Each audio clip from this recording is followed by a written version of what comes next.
April 8, 1943. At 27,000 feet above the French coast, oxygen masks could not conceal the condescending smirks of German pilots. In his Focke-Wulf 190, Oberleutnant Ralph Hermichen, a 26-year-old veteran ace of Jagdgeschwader 26, studied the clumsy silhouettes laboriously climbing towards his formation. Through his crystal-clear canopy, he watched the American fighters making their combat debut over occupied Europe. To his experienced eyes, they were ungainly, almost comical in their struggle for altitude. He keyed his radio, transmitting a derisive laugh to his wingman.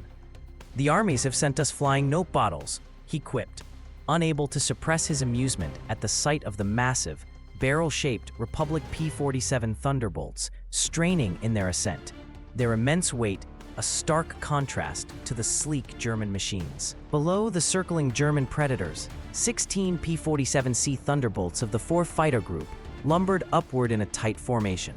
Their powerful 2,000 horsepower Pratt & Whitney R2800 double Wasp radial engines groaned under the aircraft's 7-ton weight. To the Luftwaffe pilots, accustomed to the slender Spitfires and nimble Soviet Yaks, these American machines were a bizarre sight. They featured corpulent, barrel-shaped fuselages, wings that seemed disproportionately small for their massive bodies, and propellers that dwarfed anything in the German inventory.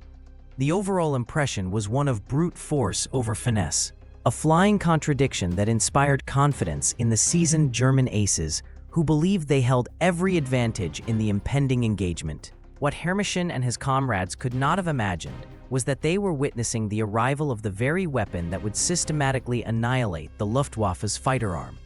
Within 18 months, these objects of derision would transform into instruments of sheer terror, their 50-caliber Browning machine guns becoming the most feared sound in the German sky. The mathematics of destruction were already loaded within those broad wings. 3,400 rounds of ammunition, a combined rate of fire of 6,000 rounds per minute. This was enough concentrated firepower to saw a Messerschmitt in half in less than 2 seconds, a brutal reality the Germans had yet to learn. The transformation began that April morning when Major Donald Blakesley, commanding the 335th Fighter Squadron, spotted the German formation positioning for its attack.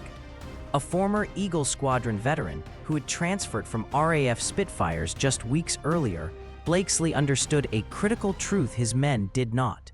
Survival in the P-47 required abandoning all conventional dogfighting doctrine. The Thunderbolt was a radical departure from European fighter design philosophy.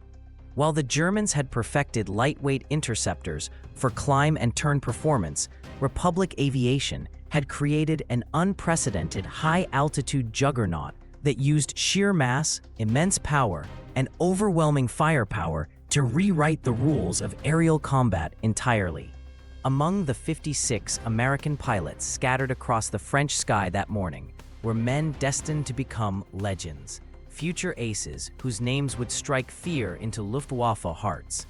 But on April 8, 1943, they were novices in an untested machine, facing the most experienced and battle-hardened fighter force in the world. The German pilots had been fighting continuously since 1939, with veterans of the campaigns in Poland, France, Britain, and Russia. The Americans, by contrast, had been in combat for exactly 0 days. This story is about how industrial logic ultimately defeated tactical brilliance, and how German laughter turned to stark terror. The Republic P-47 Thunderbolt was born from a June 1940 panic as German fighters swept across France. Alexander Kardvali, Republic Aviation's Georgian-born chief designer, received urgent specifications from the U.S. Army Air Corps for a high-altitude interceptor. What Kardvali conceived, however, was a monster that redefined the possible. "It will be a dinosaur," he admitted to his design team, but a dinosaur with good proportions. The resulting XP-47B prototype, which first flew on May 6, 1941, was a shock to all who saw it. Webbing in at 9,900 pounds empty, it was 65% heavier than its predecessor. Its massive turbo supercharger giving it a pregnant industrial appearance. Test pilots approaching the Thunderbolt for the first time invariably ask the same question: does this thing actually fly? Not only did it fly, it performed like nothing else at high altitude. The Pratt & Whitney R2800 Double Wasp, an 18-cylinder radial beast, could maintain its full 2,000 horsepower at 27,000 feet, where German fighters gasped for air. The complex turbo supercharger system, fed by exhaust gases and ducted through the rear fuselage, delivered sea-level performance in the thin stratosphere. This engineering marvel gave the P-47 an immense advantage in an environment where other fighters became sluggish and unresponsive, a key to its future dominance. Major Hubert Hubbs Zemke, commanding the 56th Fighter Group during its training in Bridgeport, Connecticut, initially despised the aircraft.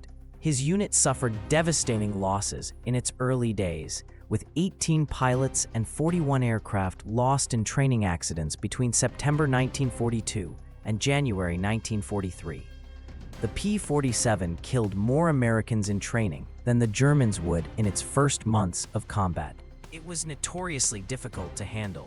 It ground-looped on landing, torque-rolled violently on takeoff, and dove with such ferocity that pilots discovered compressibility, their controls freezing as shock waves formed on the thick wings. Mastering it required a new kind of skill. Those pilots who persevered and mastered the Thunderbolt's quirks discovered something extraordinary. Lieutenant Robert Johnson, a farm boy from Oklahoma who would become one of America's top aces with 27 victories, described his first flight. It was like strapping yourself to a locomotive. The power was unbelievable. You didn't fly it, you aimed it. This sensation of raw, untamed power became the defining characteristic for the pilots who would tame the beast. They learned that the aircraft's weaknesses were merely the inverse of its incredible strengths, and that its true potential lay not in turning fights, but in harnessing its immense energy.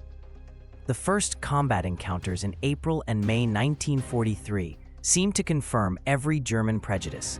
The heavy Thunderbolts could not turn with the agile Focke-Wulf 190s, could not climb with the Messerschmitt 109s at medium altitudes, and could not match their nimble handling. Luftwaffe pilots quickly developed tactics to exploit these perceived weaknesses, attacking from below where the P-47 struggled and forcing turning fights where agility was paramount. Major Joseph Pips Priller, commanding officer of JG-26, reported to headquarters, "The new American fighter is meat for the slaughter. It flies like a truck, turns like a freight train, and climbs like a pregnant cow."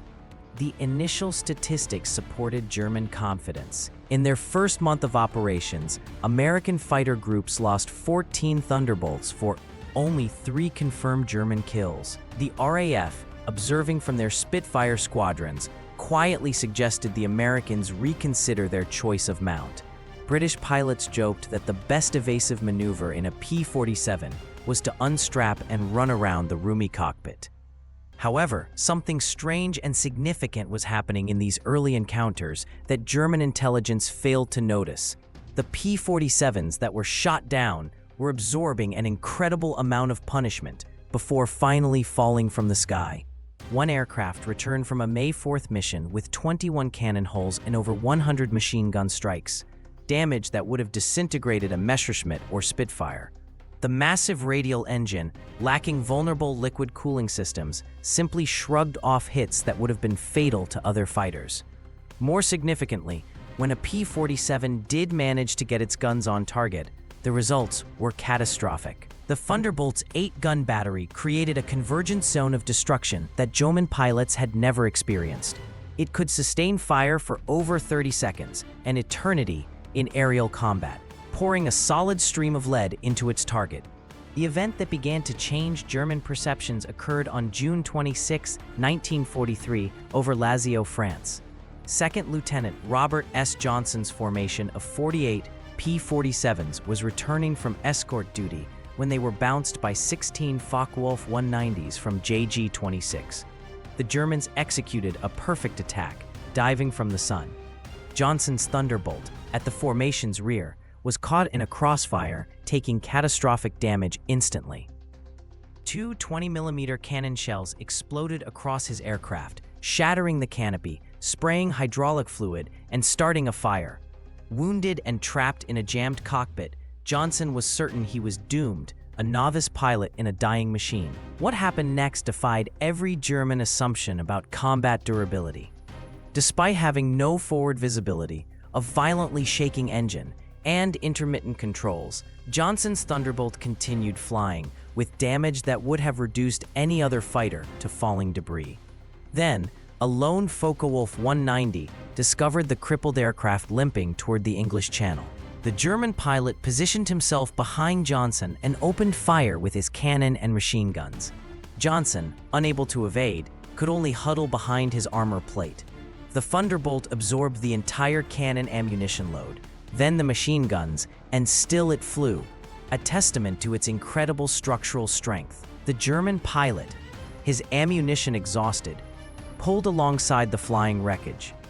Johnson could see his face clearly. Young, blonde, his expression shifting from confidence to confusion, then to something approaching fear. The German repositioned and emptied his remaining machine gun ammunition into the Thunderbolt. Still, it flew. He pulled alongside once more, shook his head in sheer amazement, gave an informal salute, and peeled away. Johnson's P-47 landed at Manston, with its engine failing on the runway. The crew chief stopped counting bullet holes after 200. The aircraft's structural backbone was nearly severed, yet it had brought him home. The survival of Johnson's aircraft sent shockwaves through both air forces. American engineers studying the wreckage realized they had underestimated their own creation's resilience. German intelligence, receiving combat reports from JG-26, initially refused to believe it. No aircraft could absorb that much punishment. But testimony from multiple pilots confirmed the impossible. The Thunderbolt had taken everything one of the Luftwaffe's best fighters could deliver and survived. This single event marked a pivotal shift in understanding. The flying milk bottle was, in fact, a flying fortress, capable of enduring punishment that was unimaginable to its adversaries. By July 1943, American pilots were rapidly learning to exploit the P-47's true strengths. Lieutenant Colonel Hubert Zemke, the 56th Fighter Group commander, distilled the new doctrine through brutal trial and error. Don't turn with them. Don't climb with them at low altitude. Use your weight, use your power, use your guns. The Thunderbolt's massive weight, once a liability, became a weapon. In a dive, nothing in the European theater could catch it. From 30,000 feet, a P-47 could reach 550 miles per hour, a speed that could then be converted back into altitude in a zoom climb that left pursuing fighters helplessly behind. Captain Walker Bud Mahurin, who would become one of the first American aces in Europe, developed what became known as the boom and zoom tactic. Instead of engaging in horizontal turning fights, P-47 formations would climb to over 30,000 feet, higher than German fighters could effectively operate. When the enemy appeared below, the Thunderbolts would roll inverted and dive, reaching incredible speeds that made deflection shooting impossible for the defenders. At the bottom of the dive, the 8 heavy machine guns would speak. German pilots who survived described it as facing a wall of lead, an impenetrable zone of destruction that shredded aircraft in seconds. The true revelation of American firepower came during the August 17, 1943, dual raid on Schweinfurt and Regensburg. Major David Schilling, leading the 62nd Fighter Squadron, dove from 28,000 feet onto a formation of Messerschmitt 110 destroyers. A German gunner who survived recounted, "The American fighters came down like hammers from heaven. Quote, I saw my hits strike the fighter's wing. The P-47 didn't even wobble. Then he fired. The aircraft ahead of us simply came apart. 8 German twin-engine fighters were destroyed in less than a minute, their crews annihilated by a concentration of firepower they had never before witnessed." Quote, by September 1943, the Luftwaffe discovered another horrifying reality. The P-47's performance improved dramatically with altitude. while German fighters suffered. The turbo-supercharged double Wasp engine maintained its power up to 30,000 feet. German fighters, with their mechanical superchargers, became sluggish and unresponsive in the thin air above 25,000 feet. This disadvantage proved fatal for aces like Oberleutnant Hans Philipp, who was shot down and killed by Robert Johnson in October 1943. Philipp's death, and that of many other veterans, sent a clear message. The high-altitude sanctuary now belonged to the Thunderbolt. In January 1944, the P-47 D-22 variant arrived with a Hamilton standard hydraulic propeller featuring broad, paddle-shaped blades. This dramatically improved the climb rate from an anemic 2,200 feet per minute to a competitive 3,000 feet per minute, matching or exceeding German fighters at most altitudes. The massive propeller also changed the aircraft's sound into a distinctive, thundering roar that could be heard from miles away. German ground troops began calling it Donnerschlag, thunderclap. The mere sound of approaching thunderbolts became an omen of death from above, instilling fear even before the aircraft were visible. As P-47s, now equipped with external fuel tanks, began escorting bombers deep into Germany, the Luftwaffe's response grew increasingly desperate. German pilots developed a grudging respect that bordered on terror. Major Gunther Rall, a top German ace, survived an encounter that left him badly wounded. He recalled, "We saw them above us. Someone laughed and said, 'Here come the flying pigs.' Nobody was laughing 30 seconds later. They came down like an avalanche." Getting caught in that stream of fire meant instant death.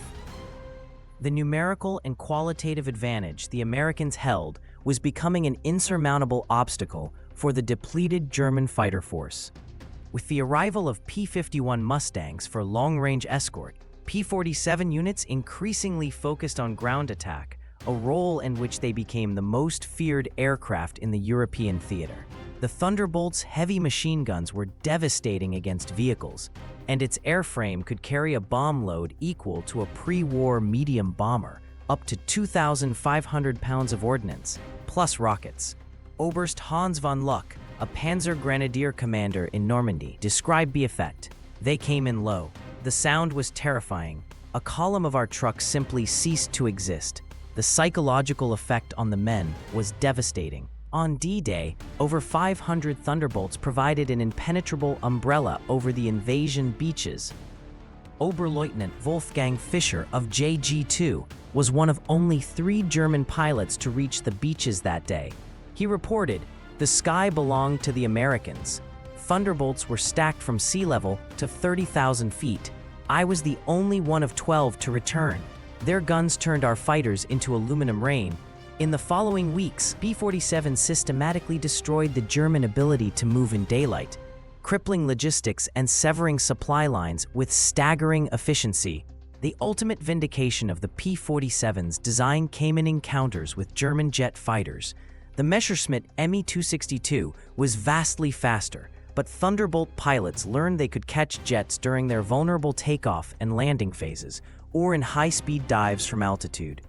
Lieutenant Colonel John C. Meyer of the 352nd Fighter Group became one of the first to shoot down an Me-262 with a P-47, diving from 28,000 feet to reach a closing speed fast enough to engage. His combat report noted the jet disintegrated under fire, proving that overwhelming firepower could counter revolutionary speed. The demonstration of American industrial might was finalized during Operation Bodenplatte, the Luftwaffe's last gasp attack on Allied airfields on January 1, 1945. Though the Germans destroyed 22 of the 365th Fighter Group's Thunderbolts on the ground, their triumph was short-lived. When a captured German pilot taunted, "What do you think of that?" Major George Brooking pointed to the flight line, where crews were already preparing for replacements. "By tomorrow, we'll have 40 new ones. How long will it take you to replace your pilots?" The German smirk vanished. The Luftwaffe had lost 271 aircraft and 213 irreplaceable pilots. The Americans replaced all losses within a week. The production numbers were staggering, Republic Aviation built 15,683 P-47s, more than any other U.S. fighter. At its peak, the Farmingdale factory produced one aircraft every hour. The logistics supporting the Thunderbolt were equally immense. Hundreds of thousands of rounds of .50 caliber ammunition, millions of gallons of fuel, and a continuous pipeline of factory-fresh aircraft and well-trained pilots. Each new American pilot arrived with over 400 hours of flight training, while their German counterparts, by 1945, had less than 100 hours total. This training advantage was as decisive as the aircraft itself. By April 1945, the Luftwaffe was a shattered force. German pilots suffered from jabo fever, a physical stress response at the sight or sound of thunderbolts. The psychological impact was complete. The P-47 had entered combat as an object of ridicule and ended the war as an instrument of annihilation. In Europe alone, Thunderbolts were credited with destroying over 3,700 enemy aircraft in the air and another 3,300 on the ground, alongside a catastrophic toll on locomotives, trucks, and armored vehicles, effectively strangling German military mobility. In the post-war era, former adversaries met in reconciliation. General Adolf Galland, former head of the Luftwaffe fighter arm, was asked about the P-47. His response was definitive. "We made a terrible mistake in 1943. We saw this big, heavy fighter and laughed. We were the ones who didn't understand. The Americans built an American fighter designed around production, firepower, and survivability. The first time I flew a captured P-47 after the war, I understood everything. They built them faster than we could build simple fighters. That's when I knew we never had a chance." The P-47 Thunderbolt remains the heaviest single-engine piston fighter ever mass-produced. Its design embodied American industrial philosophy, brute force engineering backed by limitless resources. It was overbuilt, overpowered, and devastatingly effective. German veterans who had faced Spitfires and Hurricanes without fear spoke of the Thunderbolt in hushed tones decades later. The laughter of 1943 died with their comrades, silenced by the thunder of 8 synchronized Browning machine guns and the relentless output of American factories. The sky, once contested, now belonged to America.